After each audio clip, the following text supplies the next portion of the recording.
গোপালগঞ্জের কোটালীপাড়ায় বাণিজ্যিকভাবে চায়না জাতের কমলা চাষ করে ব্যাপক সাড়া ফেলেছেন অনন্ত কুমার মল্লিক নামের এক শিক্ষক। মাত্র 5 বছরের পরিচর্যা শেষে এবারে তার গাছগুলোতে প্রচুর পরিমাণে কমলা ধরেছে। স্বাদে ও গন্ধে মিষ্টতা থাকায় এলাকা জুড়ে রয়েছে চাহিদা। ক্ষেত থেকে এসব কমলা বিক্রি হয়েছেন লাভবান। এখন মোটামুটি বছর ভালো ফল ধরছে এবং এতে লাভবান হওয়া যায়, এটা আমার একটা আত্মবিশ্বাস আর কি। আমার ওই 80,000 টাকা বা 90,000 টাকা হয়ে গেছে এখন। তো তাতে আমার যে গাছ তাতে প্রায় লাখখানেক টাকার মতো সব বিক্রয় করলে হবে আর কি। আমার ফল বেশিরভাগ ফলই শিক্ষকরাই নেয় বেশি, এবং যারা অন্তত চাকরিজীবী তারাই বেশি আসে আর কি। ওই উদ্বুদ্ধ হয়ে আসে আপনাদের মতো, আসার পরে ওই 5 কেজি 7 কেজি কেউ 10 কেজিও নেয়।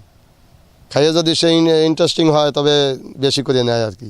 শিক্ষক অনন্ত কুমার মল্লিকের কমলা বাগান দেখতে ভিড় করেন অনেকেই। ফরমালিন মুক্ত হওয়ায় এলাকায় চাহিদা থাকায় বাগান থেকে বিক্রি হচ্ছে তার কমলা। তাই অনেকেই কমলা চাষে আগ্রহ দেখাচ্ছেন। দেখে খুবই উদ্বুদ্ধ হয়েছি এবং আমার বাড়িতে 10 কাঠার মতো জায়গা আছে। আমি বাণিজ্যিকভাবে এই কমলার চাষ করব।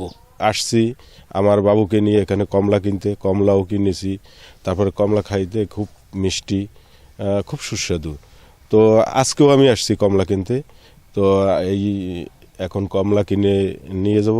শুধু গোপালগঞ্জ নয়, দেশ জুড়ে কমলা বা মাল্টা চাষ করা গেলে আমদানি নির্ভরতা কমে আসায় সাশ্রয় হবে বৈদেশিক মুদ্রা, এমনটি মনে করছে কৃষি বিভাগের এই কর্মকর্তা।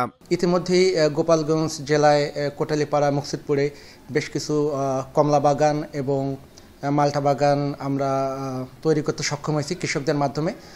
এতে কৃষকরা প্রাথমিকভাবে হয়তো কিছুটা সমস্যায় পড়েছিল, কিন্তু আমাদের পরামর্শের কারণে তারা ধীরে ধীরে সেই সমস্যা থেকে সমাধান করছে।